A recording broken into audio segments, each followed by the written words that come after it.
So, how did Moses come up with the 10 Commandments? Well, I'm sure that theologians have their version, but I think mine makes more sense.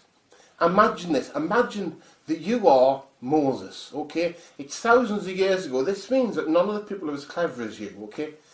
They basically got the IQ of 3-year-olds. You've got 3-year-old man-childs walking around, okay? So what do? Well, they need rules. It's pretty obvious they need rules. So what do? You find a mountain, you go up the top of the mountain. Now you have to bring some stuff with you, obviously. If you're going to chisel some stone, you need a hammer and chisel. Maybe more than one in case something goes wrong. What else are you going to need?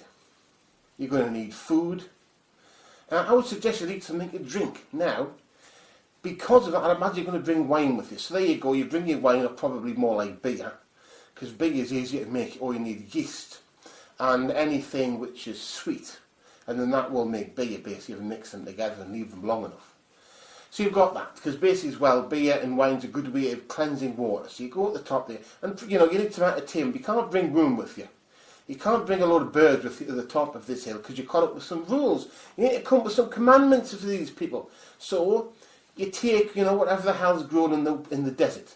So basically what you've got is some screwed up, fucked up weed.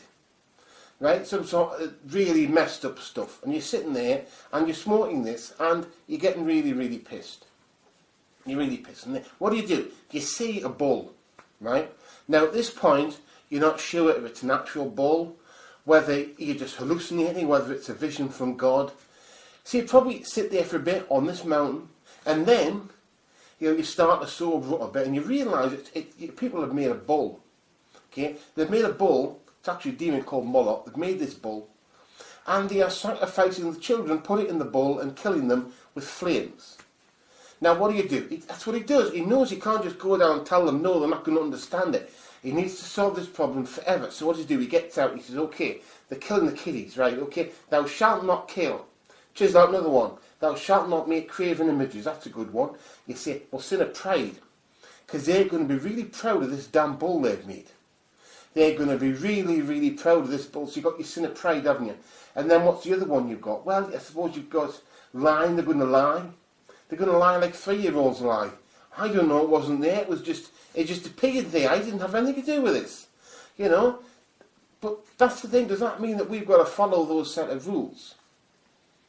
I'm just saying, is it likely that you personally are going to take and put your kiddies in a bull and sacrifice them? I would say no. I would say that's unlikely. Sin of pride, well, okay, if your great act of pride is that you've done something that's killing kids, then yes, okay, pride will be bad, but otherwise pride isn't really bad. It's not a bad thing. It was bad then, but it isn't really necessarily a bad thing, pride. It depends on how you see it, It's a bit like lying, okay? They would have lied. They would have said that it wasn't there. That they didn't do it, that it just happened, okay?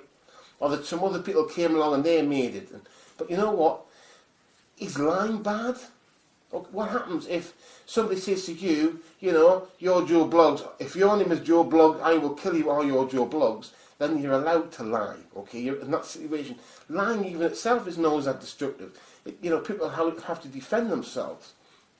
Now more than ever online, people have to think for themselves, So that's the thing. Should we follow a set of rules simply because they were made a really long time ago?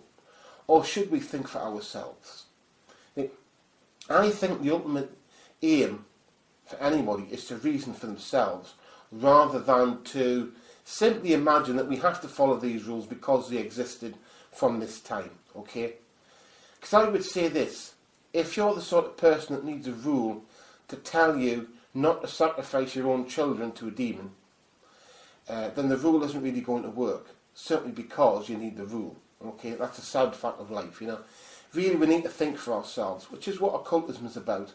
Occultism is a set of tools. It's about you thinking for yourself. That doesn't mean that you have to do terrible things. It means that you have a choice, as you always have, and that you get to reason for yourself what you believe to be right and wrong.